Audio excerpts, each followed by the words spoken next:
Assalamu alaikum everyone, welcome to my YouTube channel. So today topic which we are going to discuss is globalization. तो इस topic को मैं उर्दू में ही बताऊंगी। सबसे पहले मैंने कुछ डेफिनेशंस लिखी हैं जिसमें है ग्लोबलाइजेशन को हम ऐसे डिफ़ाइन कर सकते हैं कि जो हमारी इकनॉमी का रैपिड चेंज है, यानी कि एकदम से और कंटिन्यूस चेंज है हमारे कल्चर पर।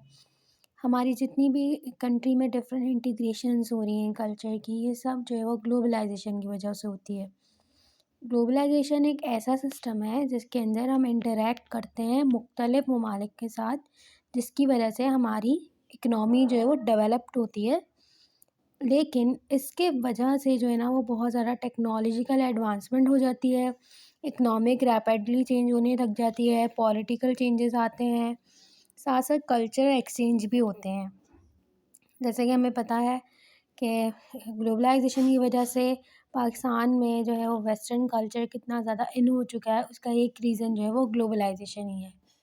सो मूविंग टू हैड नेक्स्ट है कि एक जो है वो मैंने यूनेस्को की डेफिनेशन लिखी है ग्लोबलाइजेशन पे, कि इसको हम ऐसे भी डिफ़ाइन कर सकते हैं: economical change, social change, technological change, political change, और जितने भी कल्चरल स्ट्रक्चर्स में जितने भी चेंजेस आते हैं जिसकी वजह से हमारी प्रोडक्शन और हमारी कंजम्पशन जो है ना वो चीज़ों की बढ़ जाती है, कम हो जाती है, और हमारे एसेट्स जो है वो जिसके ऊपर कंप्राइज होते हैं, यानी कि जिसके ऊपर बनते हैं, वो सब जो है वो ग्लोबलाइजेशन की वजह से ही होता है। इसी तरह IMF की एक डेफिनेशन मैंने निकाली थी: globalization is refers to the growing economic interdependence of countries worldwide through increasing volume and variety of cross-border transactions in goods and services, and of international capital flows, and also through the more rapid and widespread diffusion of technology. यानी कि इसमें यही बात की जा रही है, globalisation जो है क्रॉस बॉर्डर ट्रांजेक्शन है, जिसमें जो है ना वो हम लोग अपनी जो है वो चीज़ों को ट्रांजेक्शन करते हैं दूसरे ममालिक के साथ, और जो है वो तेज़ी से जो है वो चीज़ हमारी फैलती जाती है। अगर हम एग्ज़ाम्पल लें तो आज जो है वो दुनिया में कहा जाता है कि जापानी चीज़ें, जापानी मशीनरी, ये सब बहुत अच्छी है।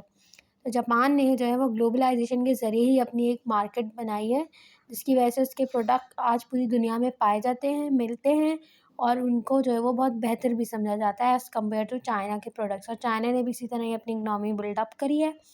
उसे अपनी प्रोडक्ट्स की ट्रांजिशन ग्लोबलाइजेशन की वजह से ही पूरी दुनिया में पॉसिबल हुई है। अच्छा, तो एक ग्लोबलाइजेशन एक बहुत फार टॉपिक है, लेकिन इसके अंदर हम जो है वो अगर एजुकेशन की बात करें तो ग्लोबलाइजेशन एजुकेशन में क्या कर रही है, एजुकेशन का रोल जो है वो ग्लोबलाइजेशन की वजह से कॉन्स्टेंटली जो है ना वो चेंज होता जा रहा है, क्योंकि दुनिया में इतनी ज़्यादा टेक्नोलॉजिकल एडवांसमेंट होती जा रही है, सब कुछ चेंज होता जा रहा है, जिसकी वजह से जो हमारा लर्निंग सिस्टम है उसके अंदर बहुत चेंजेस आ रहे हैं। हमारे आइडियाज़ बदल रहे हैं, हम वर्ल्ड के आइडियाज़ के साथ जा रहे हैं, हमारी वैल्यूज़ बदलती हैं, हमारी नॉलेज, हर स्टूडेंट का रोल बदल गया है, टीचर का रोल बदल गया है, क्योंकि हमारी सोसाइटी जो है वो अब इंडस्ट्रियल नहीं बल्कि इंफॉर्मेशन बेस्ड हो गई है ग्लोबलाइजेशन की वजह से। और जैसे कि पहले टीचर जो है वो एक टीचर हुआ करता था, जो कि बहुत ज़्यादा जो है वो जिसके ऊपर ज़िम्मेदारी होती थी कि उसने ही बच्चों के लिए सब कुछ करना है। लेकिन राइट नाउ टीचर का रोल एज अ फैसिलिटेटर है, रेदर देन एक ट्रेडिशनल टीचर जो कि जो है वो बच्चों को अलग तरीक़ों से पढ़ाता हो। जब ग्लोबलाइजेशन आती है तो मुख्तलिफ़ किस्म के एजुकेशन के अंदर रिफॉर्म्स आते हैं। रिफॉर्म्स मतलब बहुत सारी चेंजेस करनी पड़ती हैं, बहुत सारी रिफॉर्मेशन करनी पड़ती है, जिसके अंदर एक रिफ़ॉर्म जो है वो कॉम्पिटिटिव ड्राइवन रिफ़ॉर्म है। इसके बाद अगला जो है ना हमारे पास आता है फाइनेंशियल ड्राइवन रिफ़ॉर्म, और इसके बाद हमारा आता है इक्विटी ड्राइवन रिफ़ॉर्म। ये जो है वो तकरीबन रिफ़ॉर्म्स जो है हमारे पास होते हैं। अब इन रिफ़ॉर्म्स को डिस्कस कर लें अगर, तो कॉम्पिटिटिव में क्या होता है कि हम इसके अंदर जो है ना हमारा कंपटीशन होता है पूरी दुनिया की लेबर मार्केट के साथ, कि हमारा लेबर कितना अच्छा काम कर रहा है, तो लेबर अच्छा होगा तो फिर हमारी ही प्रोडक्ट्स ज़्यादा होंगी। तो इसलिए हम लेबर की क्वालिटी पे काम करते हैं, लेबर को एजुकेट करते हैं, उसको स्किल्स सिखाते हैं, और इसके बाद डिसेंट्रलाइजेशन जो है वो इसका ही सब पार्ट होता है कॉम्पिटिटिव ड्राइवर रिफॉर्म का, जिसके अंदर हम क्या करते हैं, हमारी जो पावर होती है ना उसको डिवाइड करते हैं। जैसे कि अगर हमारे अभी गवर्नमेंट्स के सेक्टर है, जैसे कि एक हमारी एजुकेशन मिनिस्ट्री है, ठीक है, उसने चारों सूबों में अलग अलग जो है वो मिनिस्ट्रीज़ और बनाई हैं। जैसे सिंध एजुकेशन बोर्ड है, और पंजाब बोर्ड है, और बलूचिस्तान बोर्ड है, केपीके बोर्ड है। तो इन सबको जो है वो पावर्स उसने डिवाइड करके दी हैं। तो ये जो है वो डिसेंट्रलाइजेशन कहलाती है। स्टैंडर्ड्स क्या होते हैं, हम जैसे कि अब हमारी जो है वो, हम लोग जो है ना वो कुछ स्टैंडर्ड बनाते हैं हमेशा। हमारे कुछ लर्निंग स्टैंडर्ड्स होते हैं, कुछ एकेडमिक एक्सपेक्टेशंस होती हैं स्कूल से।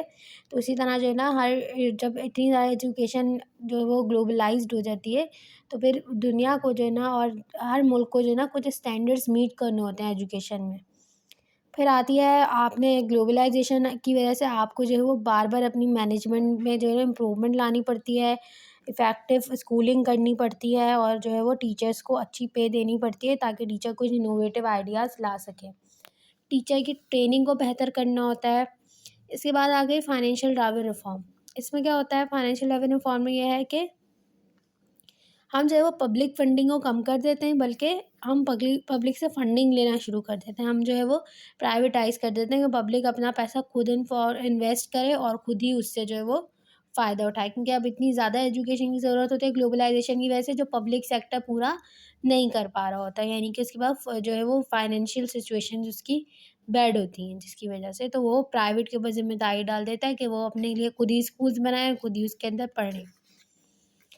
इक्विटी क्या है? इक्विटी का मतलब ये है कि आपने जो है वो हर किसी को जो है ना अपॉर्चुनिटी नहीं देनी, आपने इक्विटी कायम करनी है, नॉट इक्वालिटी। इक्विटी के से क्या होगा कि जो जो ज़्यादा डिज़र्विंग है उसको मौका मिल जाएगा। जैसे कुछ बच्चे हैं जो कि बहुत अच्छे हैं, बहुत डिज़र्विंग हैं, तो जो है उन्हीं को ही स्कॉलरशिप मिलनी चाहिए। ऐसा नहीं होना चाहिए कि आपने स्कॉलरशिप जो है वो सबको बाँट दी। जो डिज़र्व करता है, जिसकी एबिलिटी है, उसको जो है वो देनी चाहिए। अच्छा, अगर हम पाकिस्तान में इम्पैक्ट की बात करें, तो ग्लोबलाइजेशन से क्या होते हैं, तो होता ये है कि जब इनकम जो है ना वो लोगों की बढ़ जाती है, लेकिन और साथ साथ हमारा लिविंग स्टैंडर्ड बेहतर हो जाता है जब हमारी इनकम बढ़ती है।